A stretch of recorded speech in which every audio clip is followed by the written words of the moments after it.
ಕರುನಾಡ ಕನ್ನಡ ಯುವ ಕಸ್ತೂರಿ ಬಳಗದ ವತಿಯಿಂದ ಲೋಗೋ ಬಿಡುಗಡೆ ಕಾರ್ಯಕ್ರಮವನ್ನು ಬೆಂಗಳೂರಿನಲ್ಲಿ ಅದ್ಧೂರಿಯಾಗಿ ಹಮ್ಮಿಕೊಳ್ಳಲಾಯಿತು.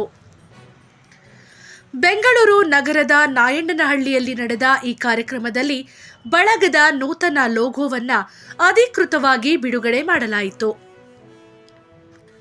ಈ ಸಂದರ್ಭದಲ್ಲಿ ಮಾತನಾಡಿದ ಸಂಸ್ಥಾಪಕ ರಾಜ್ಯಾಧ್ಯಕ್ಷರಾದ ಚಿಕ್ಕಲಿಂಗಯ್ಯ ಜಿಬಿ, ಬೆಂಗಳೂರು ನಗರ ಸೇರಿದಂತೆ ರಾಜ್ಯದ ಹಲವೆಡೆ ಸರ್ಕಾರಿ ಹಾಗೂ ಅನುದಾನಿತ ಶಾಲೆಗಳು ಅಸ್ತಿತ್ವ ಕಳೆದುಕೊಳ್ಳುತ್ತಿರುವುದು ಕಳವಳಕಾರಿ ಬೆಳವಣಿಗೆ ಎಂದರು.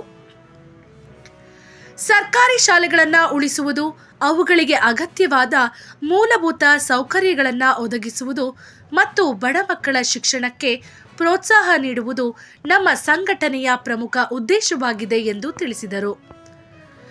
ಕಾರ್ಯಕ್ರಮದಲ್ಲಿ ಮಾತನಾಡಿದ ಪ್ರಧಾನ ಕಾರ್ಯದರ್ಶಿಗಳಾದ ಡಾಕ್ಟರ್ ಅನಿಲ್ ಕುಮಾರ್, ಐಟಿ-ಬಿಟಿ ಕಂಪನಿಗಳ ಪ್ರಭಾವ ಹಾಗೂ ಆಂಗ್ಲ ಭಾಷೆಯ ಅತಿಯಾದ ಬಳಕೆಯಿಂದ ಕನ್ನಡ ಭಾಷೆ, ಸಾಹಿತ್ಯ ಮತ್ತು ಸಂಸ್ಕೃತಿಗೆ ಧಕ್ಕೆ ಉಂಟಾಗುತ್ತಿದೆ ಎಂದು ಆತಂಕ ವ್ಯಕ್ತಪಡಿಸಿದರು.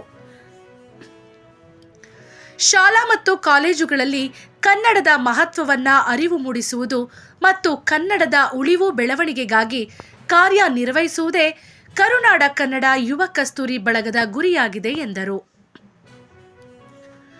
ಈ ಲೋಗೋ ಬಿಡುಗಡೆ ಕಾರ್ಯಕ್ರಮದಲ್ಲಿ ರಾಜ್ಯ ಉಪಾಧ್ಯಕ್ಷರಾದ ಅನಿಲ್ ಕುಮಾರ್, ಖಜಾಂಚಿ ನವೀನ್ ಕುಮಾರ್, ರಾಜ್ಯ ಸಹ ಕಾರ್ಯದರ್ಶಿ ಹನುಮಪ್ಪ ಜೇಟಿ, ರಾಜ್ಯ ಯುವ ಸಂಯೋಜಕ ದಿವಾಕರ ಎಂ ಹಾಗೂ ಹಲವಾರು ಕನ್ನಡಾಭಿಮಾನಿಗಳು ಭಾಗವಹಿಸಿದ್ದರು.